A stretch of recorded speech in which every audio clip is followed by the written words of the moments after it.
Hola, mi nombre es Esther Vélez, soy estudiante del primer nivel de la carrera Enfermería y les voy a presentar mi trabajo de investigación formativa.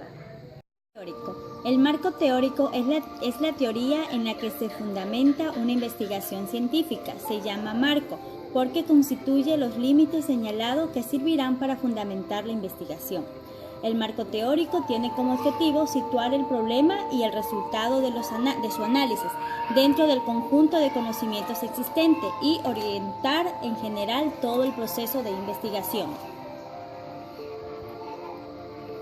Elementos básicos del marco teórico.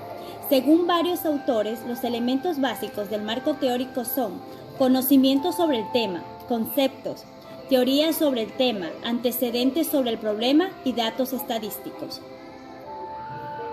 Marco referencial.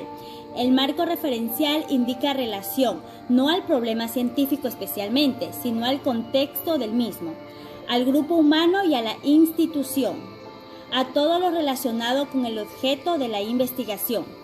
Se puede integrar el marco teórico y el marco referencial en una sola estructura. Esto permite enriquecer el marco teórico con datos ampliados. ¿Cómo hacer el marco teórico? Existen varias técnicas para su elaboración, entre ellas, revisión de la literatura, la toma de apuntes, las técnicas del fichaje, las técnicas de la redacción. Revisión de la literatura. Se refiere a la manipulación de la información. En investigación se considera como literatura a todo escrito, documentos, objetos, tradición oral, entre otros, que puedan proporcionar datos acerca del problema que se investiga. Es conveniente efectuar la revisión de la literatura y presentarla de manera organizada. La toma de apuntes. Existen varias técnicas para la toma de apuntes. El subrayado es una manera común de tomar apuntes. Se subraya las ideas principales. Estas técnicas tienen valor cuando los documentos son propios del investigador. Otras técnicas: en hojas apartes, escribir con las propias palabras y redactar las ideas principales y secundarias. Estas técnicas es mucho mejor si se añaden comentarios personales. Las técnicas del fichaje. Estas técnicas combinan la lectura comprensiva, la toma de apuntes y su registro en fichas o instrumentos manipulables. Existen fichas de diversas formas y tamaños. Por el contenido, algunas se clasifican en fichas bibliográficas, fichas de citas textuales y fichas mnemotécnicas. Técnicas de redacción.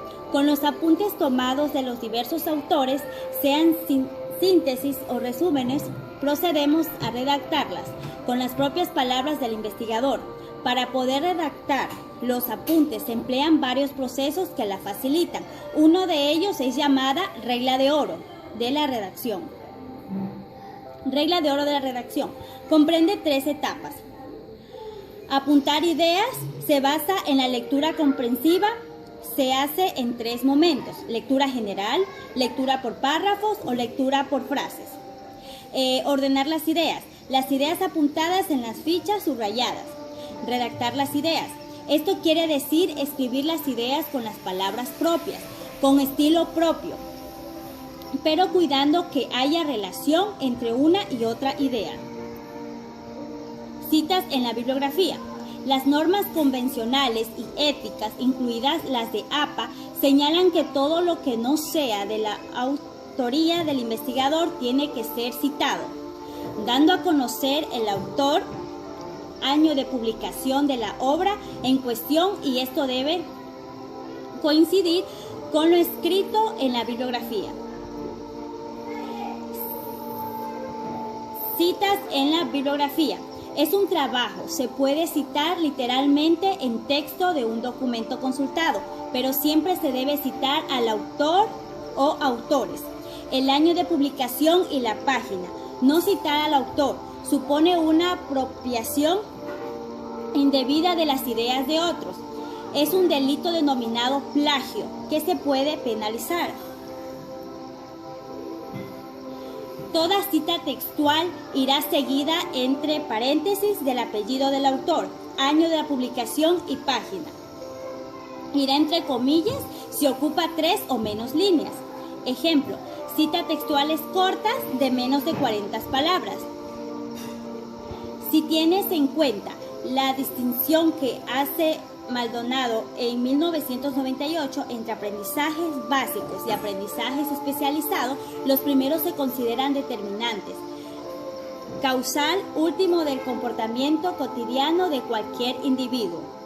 Cita textual larga de más de 40 palabras, no entre comillas, con sangrado y menor tamaño de letra.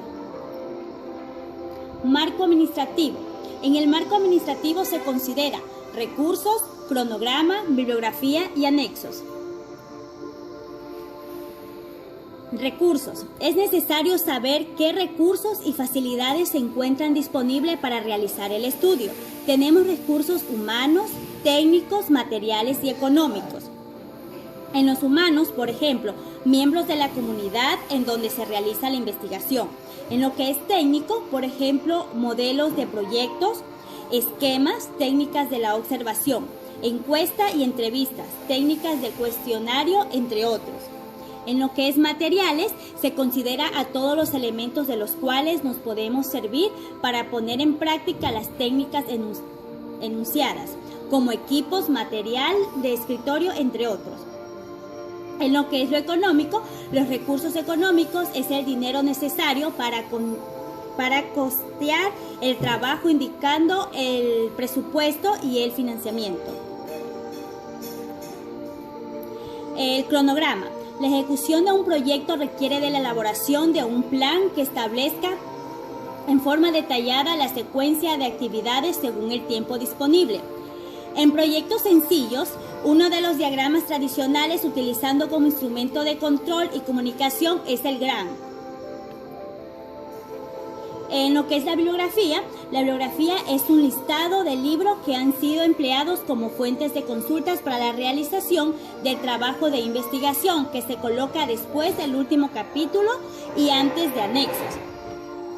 Si se ha consultado en Internet, después de anotar autores, año, título de la obra, se consigna la respectiva dirección electrónica. La lista de libros debe estar dispuesta en orden alfabético por apellido de los autores. Por ejemplo, Rodríguez, Luis, el año 2004 entre paréntesis, Manuel para la formulación y gestión de proyectos de investigación, México, Tunja, Yotarma, editores, Anexos. Son agregados que se ubican al final del proyecto y que los investigadores creen convenientes como referencias al trabajo de investigación. En calidad de anexos pueden constar reglamentos, organigramas, gráficos, mapas, cuadros, estadísticas, documentos, formularios, diseño en instrumentos de recolección de datos, fotos y todo tipo de ilustración que nos convenga ubicar en el texto.